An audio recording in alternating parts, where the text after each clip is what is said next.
Today, we will explore the psychology of human behavior. Through 21 personal stories, we'll uncover lessons you can use in everyday life. These stories show how psychological theories apply in real-world situations.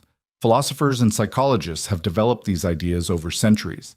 Some concepts may feel familiar, while others might surprise you.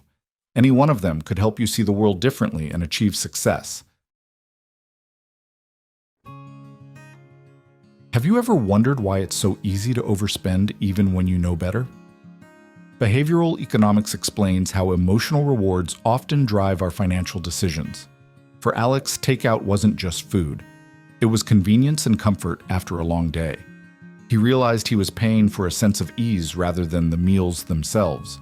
To break the habit, he recreated that comfort by planning simple, satisfying dinners at home. This gave him the same emotional reward while saving him hundreds of dollars each month. Emotional needs can be just as important as physical ones, especially during times of grief. Maslow's hierarchy of needs highlights that connection and belonging are essential for healing and growth. After losing her family in a car crash, Jade felt alone and unmoored. Getting a dog brought her the companionship she needed. Caring for her new pet gave her a sense of purpose, and their outings added structure to her life. With her emotional needs slowly met, Jade found strength and hope for the future. Forming a positive new habit can be hard, especially when the change is big. Behavioral momentum offers a simple way forward. By starting with small, manageable tasks, you build the confidence and motivation to keep going. Michael wanted to stick to a workout routine but always gave up after a few weeks. He cut down his routine to just 3 push, 3 pull, and 3 core exercises. The sessions were quick and fun, making it easy to schedule and finish. Before he knew it, Michael was turning up to the gym automatically. Too many options can make decisions overwhelming. This is the paradox of choice. Emily wanted to surprise her boyfriend for his birthday, but felt stuck browsing endless gifts. To simplify, she asked him for 3 things he'd like, so she could still choose but keep it a surprise. With fewer options, the decision felt manageable, and she picked something she knew he'd love. Have you ever felt a queasy knot in your stomach just thinking about speaking up in a group? Social anxiety can be paralyzing, but gradual exposure offers a way forward. Jake was terrified of group discussions and avoided them whenever possible. He started small, making brief comments in low-pressure settings.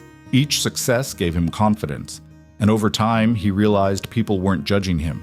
Speaking up became easier, and the fear started to fade. Small acts of kindness can change everything.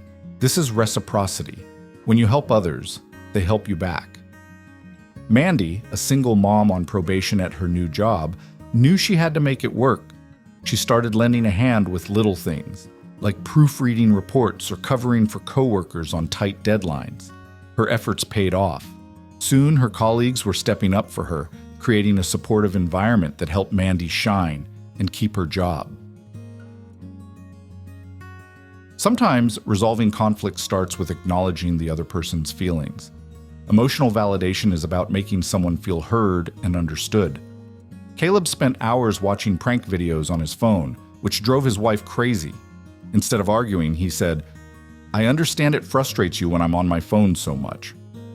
Feeling heard, she stopped nagging and Caleb continued watching, this time without the tension. Have you ever noticed how people tend to follow the crowd? Social proof explains this. Our tendency to look to others' actions for guidance, especially in groups. Aubrey felt uncomfortable training by herself in the park, worried people might judge her. To fix this, she invited a few friends to join her. Once others saw the group working out, more people joined in. Aubrey turned an awkward situation into a community. The way we define ourselves often starts with what we believe we can achieve. Think about a time when success made you feel unstoppable. That's self-efficacy in action. Steele felt this early in his career, working phones at a data center. His knack for solving problems earned him praise and a sense of pride. He taught himself web development, convinced he could handle any challenge. His growing tech skills became the foundation of how he saw himself. But success can have a downside. Have you ever felt like you needed praise to prove your worth? That's where narcissism comes in. For Steele, achievements weren't just satisfying, they became his identity. To keep the validation coming, he joined a competitive Valorant team. Every win gave him a rush, and his teammates' admiration fed his ego. Gaming wasn't just a hobby anymore, it was how Steele proved he mattered. Confidence from his gaming and coding success spilled over into other areas, but it also blinded Steele to his limits. The Dunning-Krueger effect explains how people with limited knowledge often overestimate their abilities. Steele dabbled in hacking, assuming his coding skills would make him untouchable. Overconfident and eager to prove himself, he ignored the risks. He failed to see how his actions were spiraling out of control. As Steele's overconfidence led to his downfall, he faced the harsh consequences of his actions. Operant conditioning explains how behaviors are shaped by rewards and punishments. Hacking once gave him a thrill and recognition, but in jail it brought isolation and loss of freedom. The strict structure of incarceration forced Steele to reflect on how chasing short-term rewards had cost him everything. Steele's life after jail was shaped by post-traumatic growth, the positive change that can follow adversity. Therapy helped him confront his past and set new goals. He started small as a bicycle courier, finding satisfaction in the physical effort and freedom of the job. Later, on an organic vegetable farm, he discovered purpose in nurturing something tangible.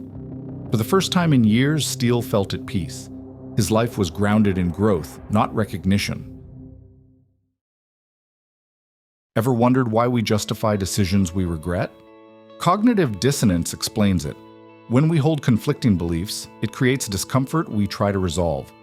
Sarah believed in saving money, but also felt shopping was her reward for hard work. Each time she overspent, guilt set in, and she'd think, "What am I doing?" To ease the discomfort, she told herself, "I needed this to feel better." Recognizing this pattern helped her pause, spend less, and feel more in control of her choices. Staying motivated during long study sessions can feel like an impossible grind. But what if you could make it enjoyable? That's where positive reinforcement comes in.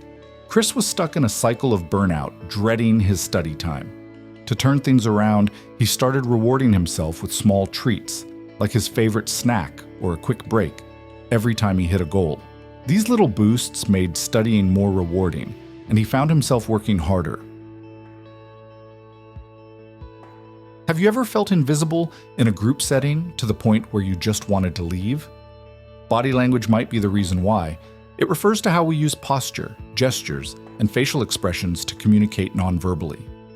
Chloe often felt left out at social gatherings, even when she tried to join conversations. It wasn't what she was saying, it was the signals she was sending. She adjusted her style by smiling more, keeping her arms uncrossed and making soft eye contact. These subtle changes made her seem approachable and confident, and people naturally began including her. Without saying much, Chloe found herself connecting with others. Sometimes we stay quiet to avoid conflict when we really should speak up. Assertive communication is a tool to overcome this problem. Daniel felt steamrolled by his girlfriend during arguments, making him want to dump her and move on. She was too bossy for him to handle, but the next time she insisted on her way, he calmly said, "I hear that this is important to you, but I'd like us to find a solution that works for both of us." This simple shift in approach allowed him to stand his ground without ticking her off. Over time, their communication and relationship grew stronger. Strong relationships grow when we show genuine interest in others' happiness. Amplifying positivity is the practice of responding enthusiastically and asking follow-up questions when someone shares good news. Mia felt her friendships lacked depth, so she stopped saying, "That's nice," and started asking, "What was the best part?" or "How did that feel?" Her friends felt truly appreciated, and those small changes brought them closer together. Most of us think others notice us far more than they actually do, a phenomenon called the spotlight effect. As the lead singer of his band, Caspian worried every slip-up or off-key note would ruin the show. But he realized the audience was there for the energy and the music, not perfection. Once he let go of his fears, Caspian performed with confidence, and the crowd loved him for it. Procrastination. We've all been there. The to-do list grows, and suddenly even writing an email feels like climbing Everest. Enter the 2-minute rule. Commit to just 2 minutes of effort to get things rolling. Emma was drowning in tasks she kept putting off, so she made a deal with herself. Just start. 2 minutes to write that email or tidy that desk. And guess what? Once she began, she kept going. Those tiny starts turned into productive streaks. It's easy to seek out information that supports what we already believe, but this can lead to confirmation bias, a trap where we ignore anything that challenges our views. Ben, a firm believer in the flat earth theory, spent hours watching videos and reading articles that reinforced his stance. It made him feel validated but kept him stuck. When he finally started exploring opposing viewpoints, Ben began questioning his beliefs and came round to the truth.